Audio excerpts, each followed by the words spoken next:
The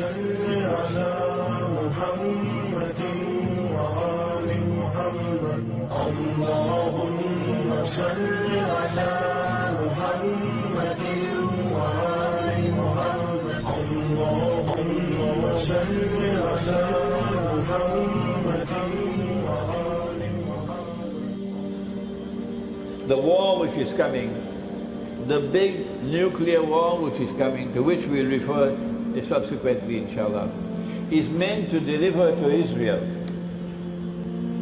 something called Pax Judaica, which will replace Pax Americana, which itself replaced Pax Britannica. That's why they want the big war. Who is this actor who wants the Khilafah to be destroyed by hook or by crook? Who is this actor? This dominant civilization? Only Iqbal knew the answer. No one else. None of the ulama, none of the maulanas, none of the shuyukh, not Deoban, not Brelvi, no one knew it. None. None of the distinguished scholars of Islam, of the world of Islam, nobody knew it.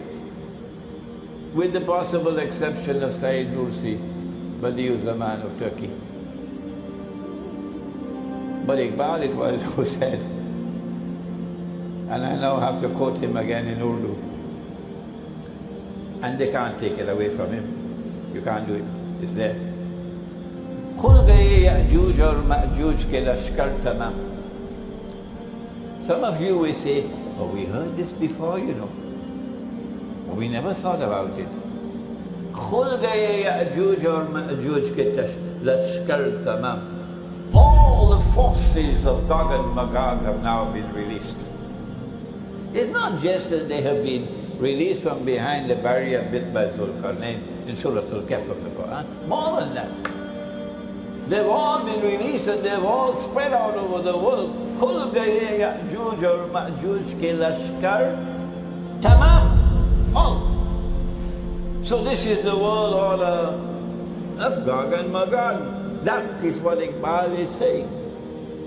Chashme Muslim dekhle tafsir harfi yansiluun. Now Muslims, you better turn your eyes, direct your attention to the word yansiluun.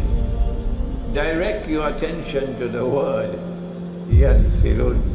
Only one scholar in the whole world of Islam, only one, not only recognized it, but proclaimed it. What is this word yansiluun? He's referring to the Qur'an. That's what he's doing. Allah is speaking in the Qur'an about Gog and Magog, who are not some strange creatures from Mars or Venus, or living somewhere deep in the interior of the earth. No, they're human beings. Stop that nonsense. Allah is speaking about Gog and Magog, who have PhDs in oppression. In the Ya'juj wa Ma'juj mufsiduna fil ard. That is Surah Al-Kahf. My book here is on Surah Al-Kahf. You can have the time to just read it. It's an Islamic view of Gog and Magog in the modern world. Gog and Magog are people created by Allah, and He gave them a power that is irresistible, and they use that power to oppress. So Zulqarnain built a barrier, and to use the language of chess, he checkmated them. He didn't destroy them. He checkmated them, means they're harmless. And you know, when Allah said Qarnain, Zulqarnain, Qarn can mean a horn, or Qarn can mean an age.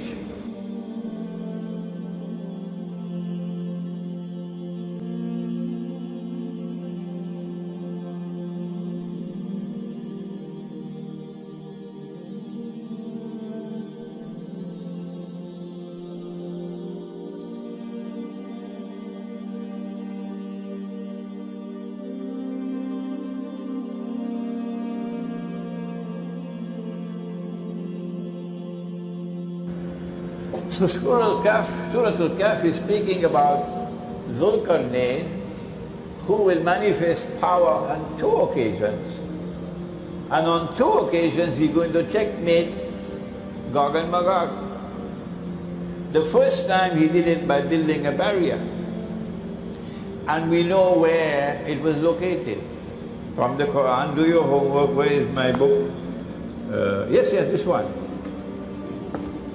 It was there in the Caucasus Mountains, the Black Sea. And Crimea commands the Black Sea. If you control Crimea, you control the Black Sea. Did you hear that? This is the first time. And Allah is saying there's a second time.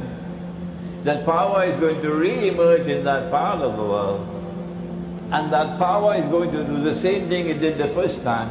It's going to checkmate them, and NATO can do nothing to stop it. Praise be to Allah, who allowed us to understand the Qur'an.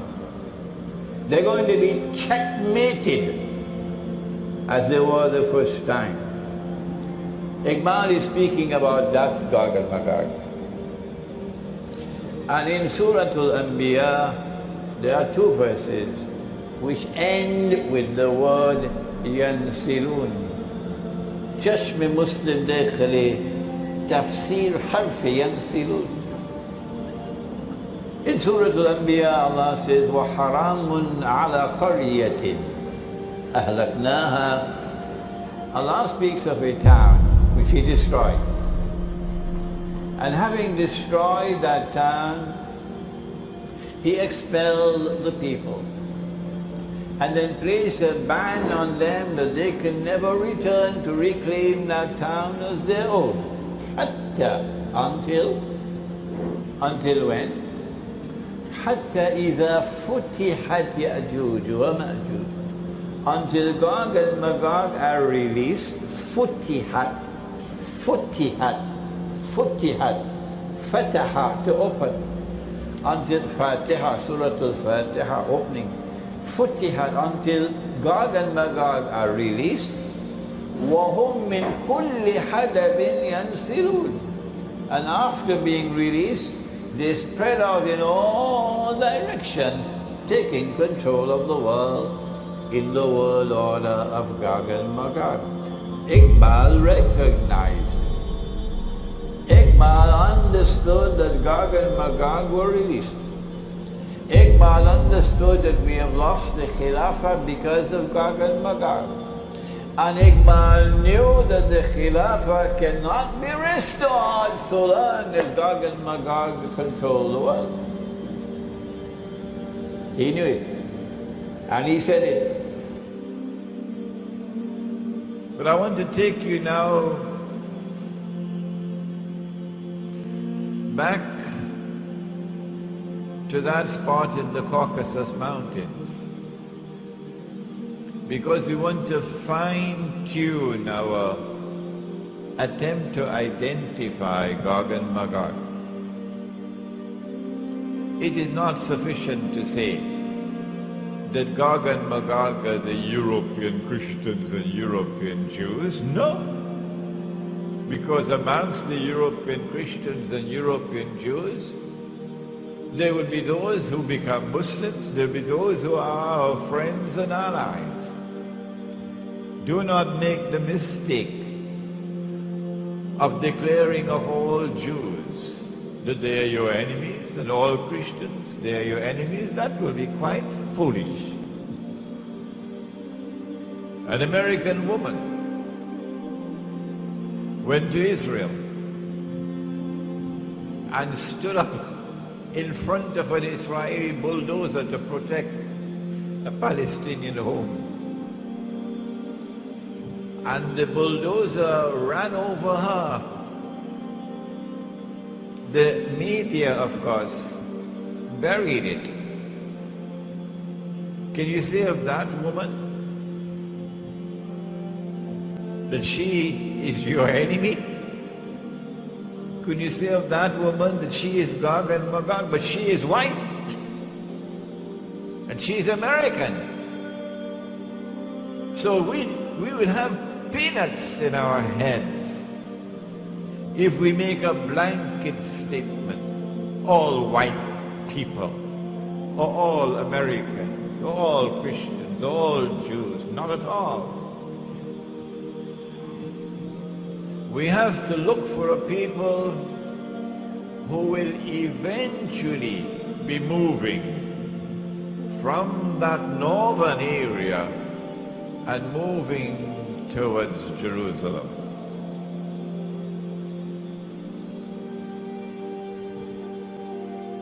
Shortly after the death of the Prophet sallallahu alaihi wasallam, something very mysterious happened in that part of the world that historians have chosen to bury. A tribe called the Khaza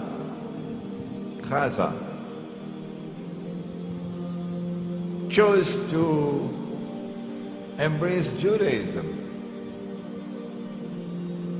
And so the world witnessed for the first time the very strange phenomenon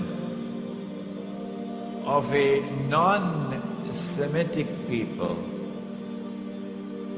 becoming Jews. Non-Semitic becoming Jews. And these people, the Khaza, chose to convert to Judaism, but they did so not for any religious reasons. They were not so much interested in the kitab and to follow the law. They embraced Judaism for purposes of political expediency. They were sandwiched between Islam and Christianity, Byzantine Christianity, and they chose Judaism. Let me tell you about the flight of the Khazar warriors out of northern Turkey in 500 AD. They were a despicable bunch. You could go to the king of the Khazars and rent an army from him, an army of 40 or 50,000 men, but it didn't matter what kind of a deal you struck with their monarch. He wasn't called a king, he was called a shagan.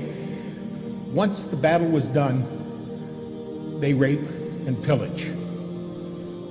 Doesn't matter what kind of agreement you had with the king. That's the way it ended up. And so as a consequence, people in the area garnered a great deal of animosity for these Khazar warriors. And in 500 AD, they were driven out, and as they came down south out of Turkey, some fled to the west into Romania and Hungary and became the Gypsies. The rest followed their monarch, the Chagan, up into the steppes of Russia and north of there to the Caucasus Mountains. And as they settled in there, they quite easily enslaved the relatively peaceful agrarian Slavic folks that were indigenous to the area. Then they came under pressure to take sides in a growing contention around them. Coming down from the north was Eastern Orthodox Christianity, and coming up from the south was Islam. And they knew that if they succumbed to pressure from either of those to join their organization and embrace their philosophy, it would surely offend the other. And so what they did was a politically expedient maneuver. He called in all the religious leaders of the area, and he got their input, and after the input, he announced, for me and my people, we're talking about 20 million people and about 4,000 nobility, for me and my people, we choose to become Jews. Now, this was not a heartfelt conversion. This was not something that was deep in their breast that they felt they needed to make a conversion because they thought that was the proper way to serve the Creator. This was something that was done as a political expediency. Now, these people have run into some trouble over time. In 965 AD, they were overrun by the Varganians, which was Swedish-ruled Slavic people. Varganian is the Russian word for Vikings. And they were militarily defeated, which curbed their expansionist philosophy for some time. And then in 1140, they were literally overrun by the Mongols for Kublai Khan and Genghis Khan. And they were driven down into Eastern Europe. These European Jews who have no racial, biological connection with the Banu Israel multiplied.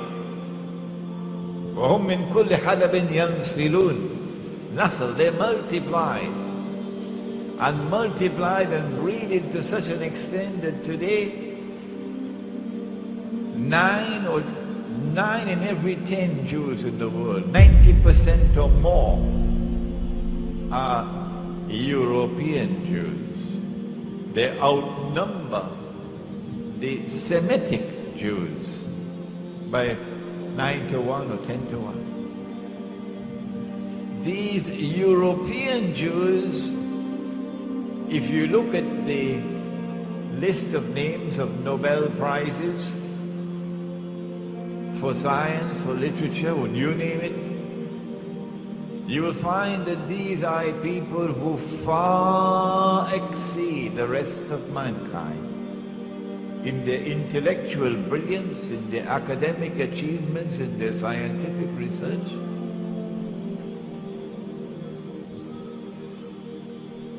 They are a people different from the rest of mankind. And then you find that these Khaza who became Jews also chose to become Christians. So you have the Khaza infiltrating the camp of Judaism and infiltrating the camp of Christianity as well. And from the ranks of these Khaza Jews and Khaza Christians, the emergence of the Jewish-Christian alliance can be traced.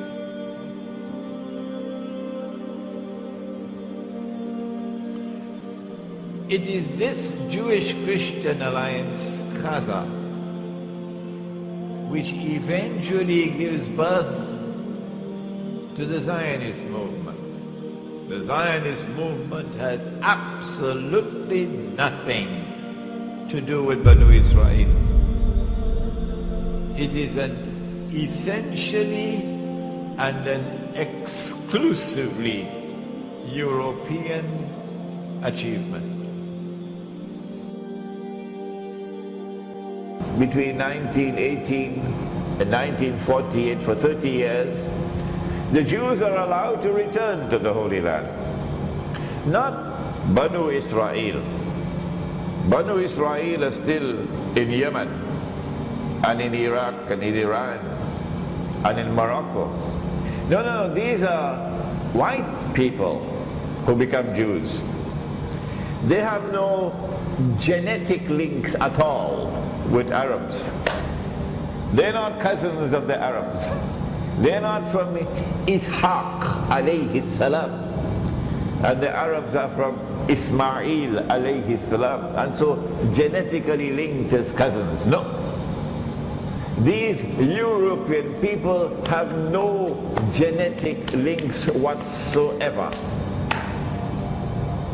with Banu Israel, but they're Jews.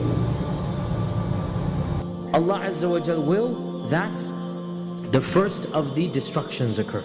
And this is, as I said, in 587 BC, and this was when the original temple was destroyed. This temple was, when it was destroyed, it was the first time the Jews had to flee. It is called the diaspora, because since that time they've never had a unified land up until, as we know, 1947. So they have always been in different lands. That was the beginning, the first diaspora. And it was at that diaspora that large groups left for many lands. We know for a fact they went, the majority of them went to Iran. And they stayed there for many decades or hundreds of years until finally King, Cyrus allowed them to come back. And so many of them came and many of them remained. Also they went to areas of Iraq, and we know that Iraq had a lot of Jews in the time of the Umayyads. Early Umayyads was full of Jews, Baghdad as well, Kufa and Baghdad. Where did they come from, this first diaspora?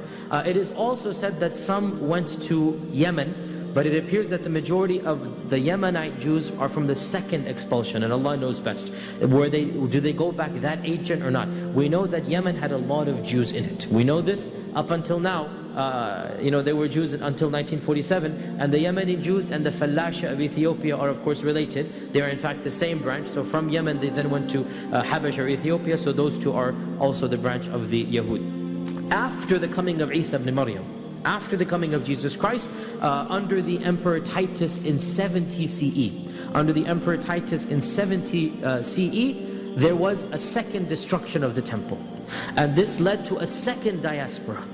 A second time that the Yahud fled in many different areas. Some of them running and fleeing helter and skelter. Some of them wander down south into the Arabian Peninsula because Jerusalem is due north, and they're just wandering down and they come across this fertile ground that has lots of date palms. There are no inhabitants there at the time, and they settle down over there. And this is the original Yathrib then, right? So the Yahud are the ones who actually found Yathrib. And one group settles in Yathrib, another settles in Khaybar. And Yathrib and Khaybar are relatively close to each other, okay? One group settles in Yathrib, another Khaybar, and it is also said another group continues down, and the largest of them continues down until they reach Yemen, right? And the Yemeni Jews were the largest quantity of Jews in the Arabian Peninsula. What is a Jew? If you look back in your Old Testament, your Bible, there was 12 Hebrew tribes. The 10 northern tribes are called the House of Israel. The 2 southern tribes were called Benjamin and Judah. More properly pronounced, Judah. So this is what I would call real Jews, people from the tribe of Judah. And when we start talking about the New World Order, we are not talking about these people at all. We're talking about these Khazar warriors that only pretended to embrace Judaism. And so today, we find that about 92% of the people who claim to be Jews really aren't. They don't have a drop of Semitic blood in their veins. They are Khazar warriors with a new bent on life and a goal to conquer. It is these Khazar who, having become Jews, first Jews and secondary Christians, who built an empire that was the most powerful in Europe and Central Asia. And when the armies of Islam had simultaneously defeated the 2 superpowers in the world, the Persian Empire and Byzantium, and had emerged as the most powerful military force in the world, Khazar blocked our way. We could not defeat them. It is from this part of the world that they spread out. They spread out to Eastern Europe, they spread to Russia, and eventually crossed the sea to the United States. And they are at the heart of the revolutions which transformed Europe from Christendom into modern Western civilization. They are at the heart of the Bolshevik revolution in Russia, which overturned Christianity in Russia. They are at the heart of the French Revolution, in consequence of which the back of the Christian church is broken. The prohibition of riba is now consigned to the garbage bins. And they are at the heart of the creation of the Zionist movement. It is these Khazar Jewish and Christian, who now move to the Holy Land, assisted by a strange and mysterious Jewish Holocaust. And the history of that will one day be revealed on Judgment Day. How much was their input into the Holocaust? So that you have an exodus now of these European Jews to the Holy Land. When the state of Israel comes into being, who it is who controls power in Israel? Not the Oriental Jews, the darker-skinned Jews. No, they are second-class citizens. The ones who control power in Israel are the European Jews. Gog and Magog are working in tandem with Dajjal. And the objective is that Dajjal must establish his rule over the whole of mankind. And he is using Gog and Magog as his foot soldiers.